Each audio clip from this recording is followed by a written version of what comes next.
tiver que resumir a situação da KTM, eu vou dizer que tá feia. Porque os caras estão devendo basicamente pra Deus e todo mundo. Quer dizer, não é bem pra todo mundo, porque pra mim eles não estão devendo nada, imagino que pra vocês também não. Mas eles estão devendo pra 1.630 credores. E é uma dívida bilionária. Mas antes de entrar propriamente no assunto desse vídeo, deixa eu só dar uma explicação.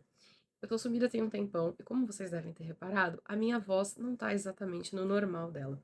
Tem umas 3 semanas que eu tô lutando com uma infecção de garganta e eu não paro de tossir. Então vocês devem reparar que vão ter alguns cortes nesse vídeo, porque eu não vou fazer vocês acompanharem o meu sofrimento, mas foi por isso que eu tô sumida aqui do canal, porque eu não tô conseguindo falar sem tossir com uma certa frequência, um tanto quanto incômoda, apesar de eu já ter tomado um monte de remédio e tudo mais. Então foi por isso que eu fiquei sumida todo esse tempo. Então, vou tentar fazer esse vídeo, vou tentar retomar um pouco os trabalhos aqui no canal, na medida que eu conseguir falar, né? Eu já tô com a voz um pouco mais normal, mas mesmo assim ainda tá um pouco difícil. Então vocês vão perceber cortes no vídeo, mas eu já vou explicando que é por conta disso, por conta da tosse que não tá me largando há 3 semanas. Mas vamos entrar no assunto KTM. Como eu falei, são 1.630 credores, com quase 180 bancos. A dívida, de acordo com a imprensa austríaca, está na casa dos 796 milhões de euros. Se a gente converter para reais, está ali na casa dos 5 bilhões, mais de 5 bilhões, 5,2, dependendo do dia aí que a gente fizer a conversão. É muito dinheiro, muito mesmo. A KTM está num processo de insolvência, que é uma recuperação judicial ali. E aí tem um administrador judicial que está tentando organizar a casa, tentando colocar as pontas em dia. E uma das medidas que esse administrador judicial tomou foi colocar à venda a fatia de 51% das ações da MV Agusta. A situação da KTM é complicada e a gente está sabendo disso basicamente do fim da temporada para cá. E aí as notícias estão meio que se acumulando. Só que a gente ficou sabendo um pouco mais de uma semana para cá. Por quê? A lei austríaca exige uma reunião com os credores. E aí essa reunião resultou em um documento público, que é um documento que foi feito pela AKV. A AKV é uma sigla, tá? Ela tem um nome que é um tanto mais difícil e eu não vou me atrever a dizer qual é, mas eu diria que é basicamente o Serasa deles, que é uma organização independente de proteção aos credores. E aí eles fizeram um relatório onde eles apontam, né, a situação ali da KTM. Nesse encontro na corte de Ried, na Áustria, eles decidiram que a KTM tem dinheiro suficiente para seguir operando. Só que tem uma questão, porque, por exemplo, os salários de novembro e dezembro dos funcionários da KTM, eles não foram pagos. Né? Eles têm a expectativa de que até janeiro eles consigam quitar tudo, ou pelo menos em janeiro eles consigam quitar tudo. Já teve um corte muito alto de funcionários, né? Muitas pessoas demitidas. Tinha uma expectativa de que mais 500 pessoas poderiam ser demitidas. Esse número foi reduzido para 300, mas mesmo assim é um corte muito grande de funcionários. E aí, nesse documento que a AKV divulgou, tem ali mais ou menos uma explicação do que aconteceu. Eles acharam claro que ainda precisa ter um estudo mais profundo para investigar, né, as causas dessa crise financeira, mas uma das coisas que eles apontam é que o custo de produção é muito elevado na Áustria, o que diminui a competitividade da KTM se comparar com outros mercados, né, outros lugares que estão produzindo motos. E aí eles indicam que em 2023 teve uma queda de demanda, mas a KTM não ajustou a produção dela a essa nova demanda do mercado. Então o que, que aconteceu? Eles acabaram com um monte de moto produzida sem cliente, então elas estão todas paradas em armazéns na Áustria.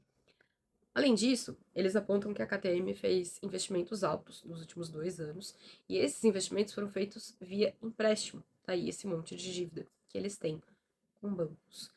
E aí, como eles. E também tem aumento, né, de custo de produção. Então a gente está falando de custo com funcionário, de custo com energia, de custo de peças.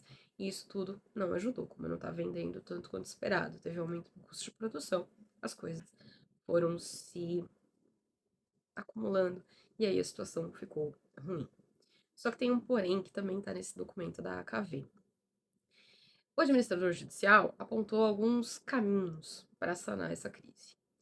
E um dos caminhos, e ele diz isso claramente, é sair de MotoGP, Moto2 e Moto3. Até então, a gente tinha uma KTM falando publicamente que essa crise não ia afetar a parte esportiva, que não ia ter nenhum problema nesse campo. O Pete Bader chegou a vir a público falar que não, que a KTM sempre entendeu o esporte como uma vitrine, como uma. Basicamente assim, você vence uma corrida no domingo, na segunda você vai vender moto. Essa é a teoria. E é a teoria basicamente de todas as fábricas, tá? Ninguém corre pelo prazer de correr. As fábricas não correm por causa disso. As fábricas correm para vender moto. Essa é o conceito, basicamente. E a KTM não é diferente disso. Então eles entendem que era uma propaganda importante e tudo mais. E eles vinham defendendo que era isso que ia acontecer. Só que aí veio esse documento. No mesmo dia que teve essa reunião com os credores, a KTM divulgou um comunicado que era bem genérico, vamos colocar assim. Ela estava feliz, basicamente, por continuar operando, por ter tido, né, essa oportunidade de dar sequência à vida e tentar se recuperar, mas ela não falava do esporte, ela não falava do futuro. Pouco depois veio a público esse documento. E aí todo mundo foi, obviamente, questionar a KTM, perguntar para eles, falar, querido, e aí, né, vai sair, não vai sair? E aí eles, para algumas pessoas, eles responderam, eles não responderam para todas, por exemplo, eu não tive resposta, mas eles responderam para alguns jornalistas, deixando claro que assim, a gente vai continuar em 2025. Eles chegaram a fazer posts nas redes sociais de que, ó, estamos aqui para ficar. Só que eles fizeram uma referência a 2025. E aí a gente agora tem notícias de que pode ser que a KTM vá embora em 2026. Então ela fica pro ano que vem, que né, as coisas estão em cima da hora para pular fora do barco, mas em 2026 ela não vai estar mais lá. Não é uma certeza, tá? A gente não sabe como as coisas vão acontecer. Tem essa questão da venda dos 51% das ações da MV Agusta, que é uma tentativa de recuperar dinheiro. Foi uma das maneiras que a KTM perdeu dinheiro, inclusive, né? Porque a KTM comprou Gasgas, comprou Husqvarna, comprou essa fatia da MV. Então, teve ali uma tentativa de crescimento que acabou, pelo visto, complicando muito as coisas. Mas eles também estão procurando investidores. A imprensa austríaca chegou a apontar que a Red Bull seria uma opção, né, para investir na KTM, porque tem uma relação ali já, é, eu diria que histórica, com o grupo, né, o Pierre Mobility e a Red Bull, porque eles têm investimentos conjuntos. O herdeiro do Dietrich Mateschitz, que é o fundador da Red Bull, ele já tem alguns negócios em sociedade com o Stefan, mas o próprio Stefan veio ao público dizer que não existe essa conversa, que a Red Bull é uma investidora da equipe, ela apoia os projetos esportivos da marca, mas que não tem essa intenção de comprar a KTM em si. Mas existem outras alternativas, né? Eles estão tentando levantar dinheiro dessa forma, com gente que queira investir na KTM e no grupo, né? No Pierre. Nessas últimas semanas surgiram também informações sobre Lewis Hamilton aparecer como uma alternativa de investimento. Só que eles também estão falando de equipe, eles não estão falando de fábrica. E a crise não está na equipe, a crise está na fábrica.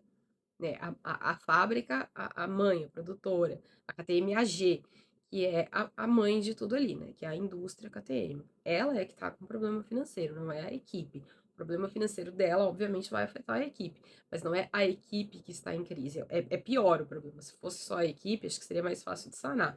Mas não, é a matriz, é a fábrica toda. Então tem uma diferença um pouco mais gritante ali. No caso da MotoGP, seria um baque gigantesco perder a KTM. Não faz muito tempo a MotoGP perdeu a Suzuki. As pessoas vivem perguntando: ah, mas tem alguma fábrica para entrar e tudo mais? A única que a gente tem visto, mais ou menos, manifestar o interesse em entrar é a BMW. A BMW falou algumas vezes sobre essa possibilidade, né? Porque o novo diretor da parte esportiva da BMW, ele acredita em corrida, ele acha que corrida é importante para vender e para desenvolver. Então ele falou sobre isso, mas ele também falou que tem que ter um argumento por trás disso, que não vai ser só na base da vontade dele, que não vai ser só porque ele quer, porque ele acredita. Tem que ter uma justificativa.